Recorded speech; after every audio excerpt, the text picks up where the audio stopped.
Hello and welcome back to The Lion's Den, the podcast that apparently shares its name with multiple other podcasts when I went googling it on YouTube.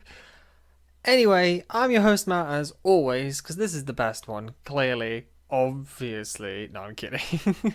They all have their own merits, I'm sure. But today I wanted to talk a little bit about streaming, because it's been on the mind, and honestly I couldn't think of another topic of conversation, so yeah, streaming. Streaming is very interesting to me because I feel like it's the next evolution of sort of entertainment. You know, initially we had in person stuff way back in the day.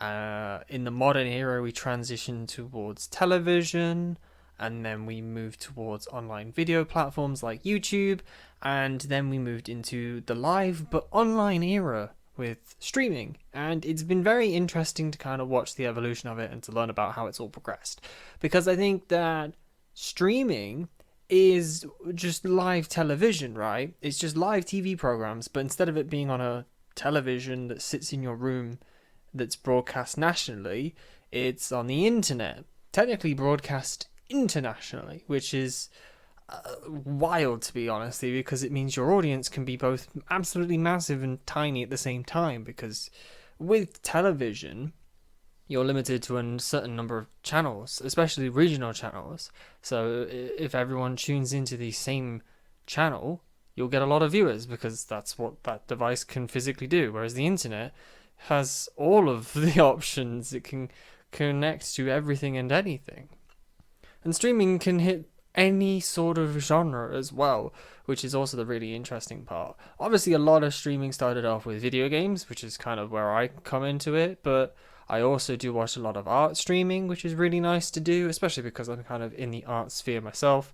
You can also see streams of traditional things, you know, like sports venues and sports matches. You can see streams of that, or you can see a stream of a tournament for maybe card games or just people talking. There's literally a whole category on Twitch, I believe, that's just talking, which if I could stream and just talk to people and get stuff for it, that would be awesome.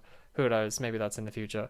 But I find it a really nice change of pace. You know, YouTube videos or just streaming videos like, you know, Disney Plus's, Hulu is an American one, Netflix, that kind of stuff. That's on demand, right? We had on demand with television stuff, but this is on demand through the internet, which is the same thing but different. So like there was still that evolution, but it was essentially the same content that you're looking for. You can just get it as and when you want. That was the difference, and it allowed you to curate more of the stuff that you were interested in actually seeing. But I think streaming is different because it's live, obviously, and with something that's live comes a very different atmosphere, because it's interesting to know that you can influence the outcome of what you're actually looking at, rather than something like live television where it's a one-way system, unless it's like a competition, you know, like Strictly Come Dancing. But even then, again, there's limitations. Most television, even live, is a one-way thing. You're seeing what's happening, but you have no way to influence the outcome of what's going on. Whereas streaming, you can influence it quite a bit. There tends to be what they call plugins for a lot of streaming services where you can actually physically cause changes to the stream, like effects or sounds, or make stuff happen, stuff being a laundry list of things. And you can also obviously chat with the person who's actually streaming, so obviously they'll bounce off of like questions you may ask or comments you've got.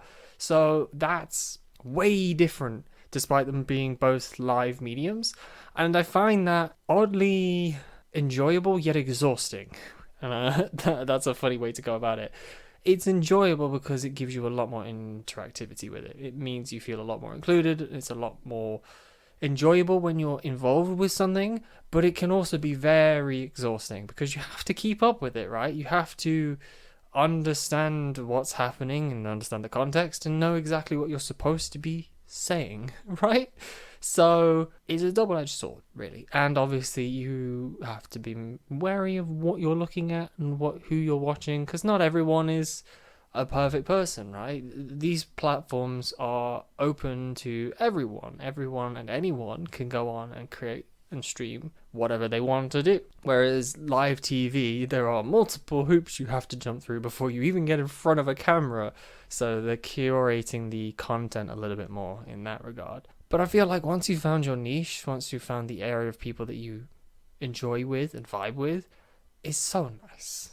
And I like just having it on in the background because it gives you that feeling of another person, despite the fact that they're not in the room, because it's live and ongoing. It feels like there's someone with you, and it's often enjoyable to just be with someone else. People have often said to me, because I'm a rhythm game player, that they really enjoy just sitting and watching me play a rhythm game, even if they're not interested in playing it themselves. I'm on the opposite end. I much rather prefer to play rhythm games than watch people play rhythm games, because there's no satisfaction to me. But I can understand, from my experience of streaming, watching people doing something that you are interested in but don't want to do yourself, really nice. I think a killer example for myself is horror games. I would never play a horror game, although I did by mistake, actually. I'll come back to that. I would never play a horror game knowingly because I'm way too scared. I get really easily jump scared, and I find the atmosphere really gets to me, which is the whole point of what it's trying to do, right?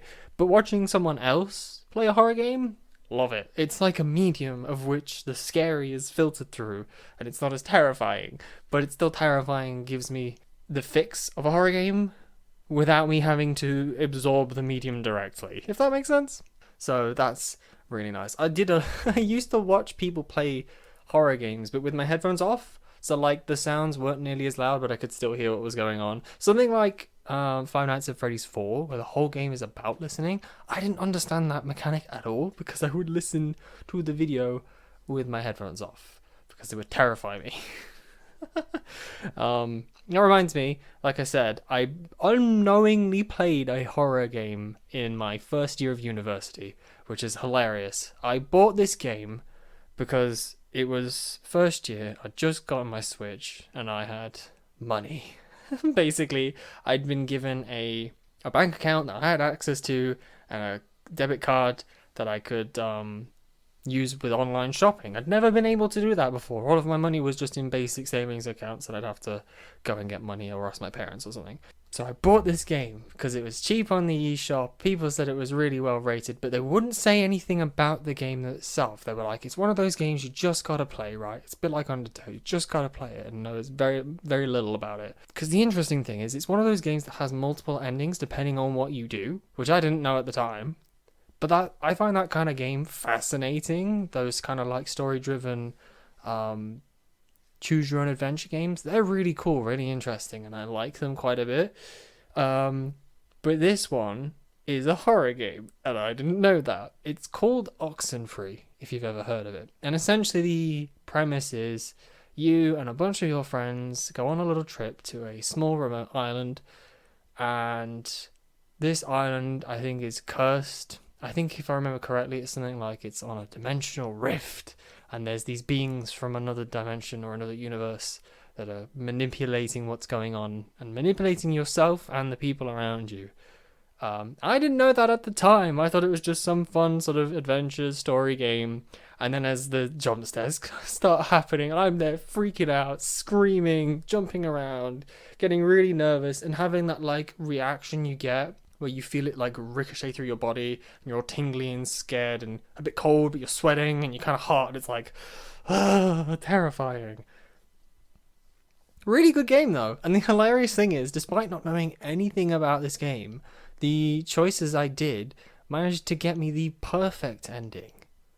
Because essentially the endings depend on how many people can you save on this island. Because obviously these creatures, these beings, whatever, are not nice. They're not benevolent at all. They are here to cause problems.